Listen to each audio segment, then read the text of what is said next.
ఎనిమిదిని దేవుడితో సమానముగా తలచి ప్రతిదినము ఉదయాన్నే మేలుకొని స్నానము చేసి పుష్పాలచే భర్తకు పూజించి పిదప అత్తమామలకు అనేక విధాలుగా పూజ చేసి ఇంటి పనులు చేసుకుని గయ్యాలిగా గాక మితముగాను ప్రియముగాను భాషించుచుండను.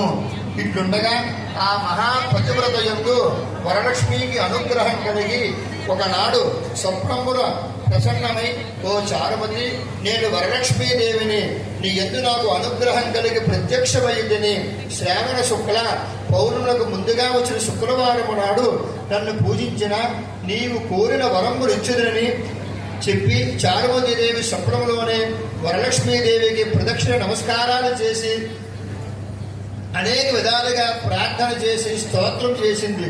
ఓ జగజ్జనని, నీ కటాక్షము కలిగినని జనులు ధన్యులగుదురు, విద్వాంసులగుదురు, సకల సంపన్నులు అయ్యను.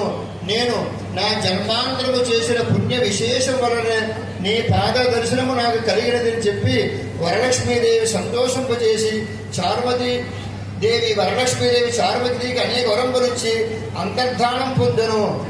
తర్వాత చారుమతి తక్షణమనే నిధుల మేలుకొని ఇంటికి నాలుగు పక్కలు చూచి వరలక్ష్మీదేవిని, ఓహో నేను కనగంటిని అని స్వప్న వృత్తాంతమంతయు కూడా భర్తకు మామగారు మొదలగు వారితో స్త్రీలతో చెప్పగా వారి స్వప్నము ఈ కళ చాలా మంచిది అని ఉత్తమగా భావించి శ్రావణ మాసం వచ్చిన తోడనే వరలక్ష్మీ వ్రతము చేద్దామని చెప్పిరి.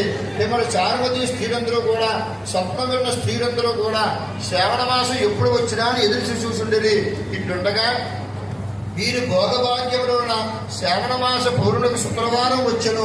అంత చారుమతి మొదటి స్త్రీలందరూ కూడా ఈ దినమే గల వరలక్ష్మీదేవి చెప్పి దినము అనుకుని ఉదయాన్నే లేచి స్నానం చేసి చిత్రవస్త్రములు, కొత్త వస్త్రాలు, పట్టు వస్త్రాలు కట్టుకుని చారుమతీదేవి గృహమున ఒక ప్రదేశమునందు గోమయంతో అలికి మండపం ఏర్పరిచి, అందుకు ఆశ్రమం ఏర్పరిచి దానిపైన కొత్త